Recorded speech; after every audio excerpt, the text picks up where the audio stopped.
Hi guys, sa mga followers and non-followers. So, located to ko man sa Kantilan ko man guys. Woo! Ato ko ipan vlog ko si brother. So shout out sa inyo kanon guys. So gari ako kuman guys. Why?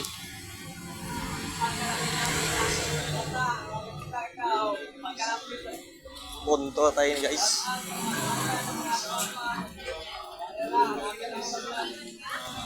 So kuman guys, arita ko man diri guys sa Mimso sa Kantilan. Grabe pa kanindot diri guys. Dito tayo nga saan. So siyempre kay paktik naman ta, maminwit ta diri anan mga kwan diri isda. Para sa ta makakuan ta ba, may allowance pa. So darin gitara, may dala na ko gitara guys. Oh guys, okay, alright. So dyan tura ko barkada ho, nag-vlog ho. Tura, ako barkada. Grabe. Okay, alright.